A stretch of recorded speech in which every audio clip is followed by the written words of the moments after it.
एक महत्त्वाची बातमी बघूया। शेतकऱ्यांच्या कर्जमाफीसाठी बच्चू कडू यांनी महाएल्गार ट्रॅक्टर मोर्चा काढलाय। अमरावती जिल्ह्यातून सुरू झालेला हा महाएल्गार मोर्चा सध्या नागपूर जबलपूर बायपास परिसरामध्ये आलेला आहे। तर या मार्गावरती बच्चू कडू यांच्या नेतृत्वाखाली हजारो शेतकरी चक्काजाम आंदोलन करतायत। यावेळेला बच्चू कडू यांनी गनिमी आवाज त्यांचा समोर आलाय। सभास्थळ हे फक्त पोलिसांना दाखवण्यासाठी होतं, मात्र खरी सभा कडूंनी रस्त्यावरतीच घेतली आहे। जोपर्यंत सरकार मागण्या मान्य करत नाही तोपर्यंत हे सगळे आंदोलक इथेच बसून राहणार असं कडू म्हणालेत। पंजाबच्या धर्तीवरती आंदोलन करणार, वर्षभर इथेच बसायची तयारी असल्याचंही कडू यांनी स्पष्ट केलंय।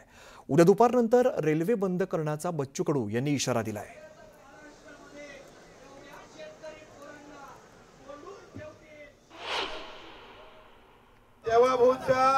जाण्याचा कार्यक्रम रद्द केलेला आहे।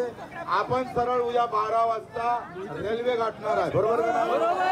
त्यांना शेतकऱ्यासाठी दिव्यांगासाठी वेळ नाही, मेंढपाळासाठी वेळ नाही, मच्छीमारांसाठी वेळ नाही, कर्मचारी आमचे ग्रामपंचायत कर्मचारी 5000 गेले त्यांच्यासाठी वेळ नाही आहे। आणि आता वेळेवर बैठक लावली, हे कसं शक्य आहे? आणि म्हणून आता त्यांनी निर्णय घ्यावा। मी कालच फडणवीस साहेबांना सगळे मेसेज केले, माझ्या फेसटाईमवर माझे निवेदन पाठवले, काढून दिले, त्याबाबत निर्णय घेतल्याशिवाय आम्ही हटणार नाही। इथं थांबणार आम्ही सगळेजण, जे जागा गेली तिथे जाणार नाही, इथं रस्त्यावर जायचं आमचं सगळं आयुष्य।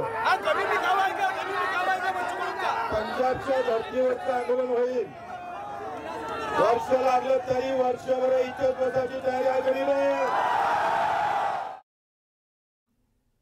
दिवसभर आंदोलन करून शेतकऱ्यांनी रात्री थेट रस्त्यावरच मुक्काम करण्याचा निर्णय घेतला आणि त्यांच्याशी संवाद साधलाय आमच्या प्रतिनिधींनी। बघूया। शेतकऱ्यांच्या आंदोलनासाठी आता नागपुरातील अनेक रस्ते जाम करण्यात आलेले आहेत। त्यासोबतच नागपुरातील महामार्ग असतील, जबलपूर महामार्ग असेल, वर्धा महामार्ग असेल, पूर्णपणे जाम केलेला आहे। संपूर्ण कर्जमाफीसाठी आलेला आहात आपण। आता रात्रीची वेळ झालेली आहे, रात्रीचा मुक्काम इथेच करणार आहात। कशा पद्धतीची तयारी आहे काय सांगा? रात्री इथंच राहणार आहोत। कशा पद्धतीने इथे राहणार आहात, कुठे झोपणार आहात, काय करणार? आम्ही रोडावरच झोपणार आहोत। काय तयारीने आले आहात? गादी वगैरे स्वतःची तयारी आणली आहे, म्हणजे ब्लँकेट वगैरे आणले आहे, आम्ही स्वतःच सगळं सामान आणलेलं आहे। काय जेवण केलं, कशा पद्धतीचं? जेवण वगैरे नाही आणलं, नाश्ता केला आम्ही। नाश्ता केला।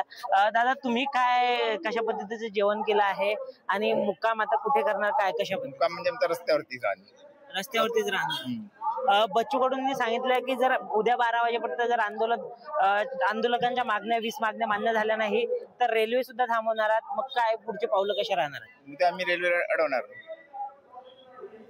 म्हणजे रेल्वे रुळावर तुम्ही उद्या जाऊन बसणार?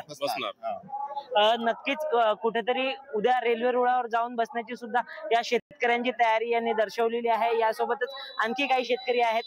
दादा काय सांगाल, तुमच्या शेतीचं कशा पद्धतीचं नुकसान झालं आहे? आमच्या शेतीचं यावर्षी सोयाबीन कापूस पूर्ण गेलेला आहे। सोयाबीनचं अतोनात नुकसान झालं, पण शासनाने मदत केली आहे ती आजपर्यंत आमच्या सरकार म्हणते आमच्या खात्यात जमा झाले पैसे शेतकऱ्यांच्या, पण अजूनपर्यंत 1 रुपया सुद्धा जमा झालेला नाही। उद्या 12 वाजेपर्यंत जर यांच्या मागण्या मान्य नाही झाल्या तर रेल्वे सुद्धा अडवण्याची तयारी केलेली आहे शेतकऱ्यांनी। ऋषभ फरकुंडे, न्यूज 18 लोकमत, नागपूर।